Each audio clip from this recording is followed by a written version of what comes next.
Today I'm going to show you how you can take a wall handstand and turn it into a freestanding handstand. I'm going to show you the prerequisites that I think you should have on the wall before you start to do freestanding, and I'm going to cover 3 different techniques to catch that freestanding handstand. So when most people start handstands, they're more like this stick. So it has a very, very small window of balance. So I could kick up 1,000 times and not balance this right on the end.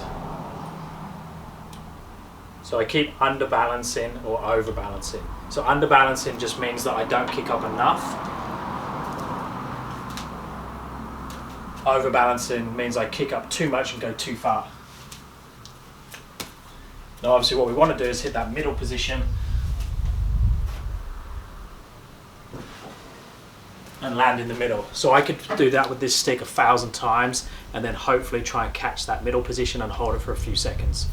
What I want to do is have something that looks a bit more like this, so then when I kick up, my window of balance is much bigger, so it takes less attempts, and then I can catch the handstand. And if we can make our window of balance as wide as possible and give ourselves some options when we go up into the handstand, we'll catch every time, even though if it doesn't look perfect. So I could kick up like this, and I've caught the handstand. I could kick up like this, I've caught the handstand. Or I could try and get it perfect.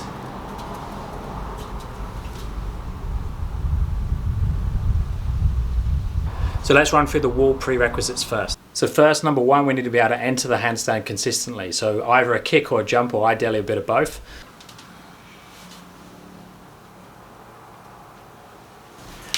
Now ideally we should be consistent with those entries and kissing the wall every time. If you're smashing into the wall, you're always going to go to overbalance. If it takes you 4 or 5 kick-ups to get up, you're always going to land in underbalance, so you're not going to go all the way up. Once we're up in the wall in that back to wall position, we should be able to pull off using the heel pull technique. So you should know the heel pull drill and be able to do it for repetitions and for holds. So repetitions, you should be able to pull off the wall into a handstand position and go back to the wall, say 5 to 10 times.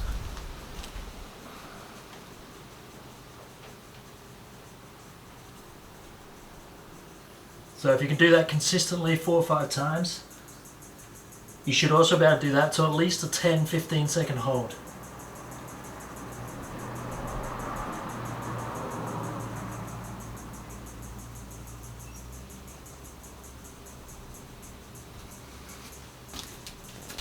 Now obviously with that you can constantly keep improving on those things, and I recommend that you do that, or at least use it as part of your warm-up. And then conditioning wise, chest to wall handstand, we should be able to hold that for 45-60 seconds comfortably, hold a conversation in that position. So with only toes on the wall, just holding this position. You could play with having the hands a little bit further away, but try and have something that's quite stacked. And like I say, you should be able to hold a conversation in this position. Then it's making sure you can do the toe pull drill. So being able to pull off from that chest to wall handstand position using the shoulders and or the hips. I'd prefer you to use the shoulders. Again, for repetitions, so 5 to 10 repetitions in that position plus a hold. So breaking the line with the shoulders, toes slide down the wall, toes come off. I push it up into the handstand. I return using the fingertips to go back to the wall. Same thing again. So we want to be getting like 5 to 10 repetitions here, comfortably. Once we can do that, then it's doing the same thing. We're pulling off to at least a 10-second hold.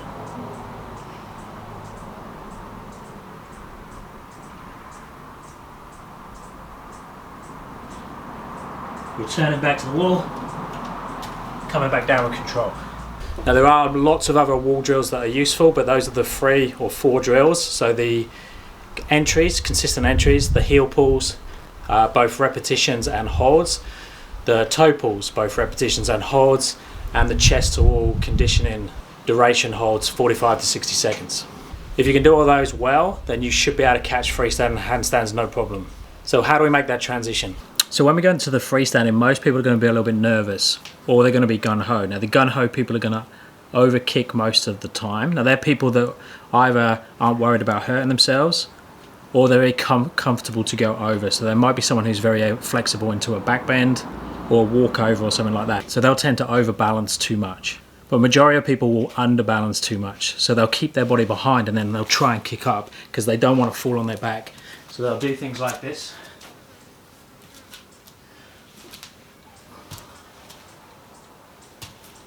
So you're basically putting the safety brake on and stopping yourself from going up too high.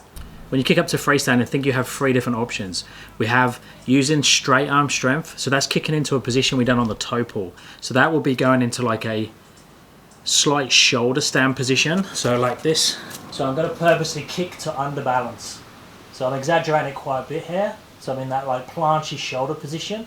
But that's safe for me because I've still got most of my weight this way. And if I tend to go over too far, I'm going to come back still to my feet. So if I do that too much, I'm going to tend to do that instead of fall onto my back. Now most people won't be comfortable to do that with a straight body, and because the shoulders are forwards, the other thing we can is to compensate and allow our body to actually be into a banana position. So it's more like this. So my shoulders are still forwards and holding me and catching me, but I'm keeping balance because my feet are up. That's a little bit less strength involved than this. Then once we're into this position and we've caught the handstand, I can push out of that into my straighter position if I have the control and the flexibility to do so. So that would be option number 1. So using that shoulder forward position, straighter arms, quite a planche position either with a straight body, or most people will be in that slight banana position. And I'd recommend you try that one first, that slight banana, shoulders forward, slight banana, and then try and push out of it. The second option is the same idea, but we're going to use a bit more of a bent arm position and have things a bit more stacked. But we're controlling the catch with the bent arms.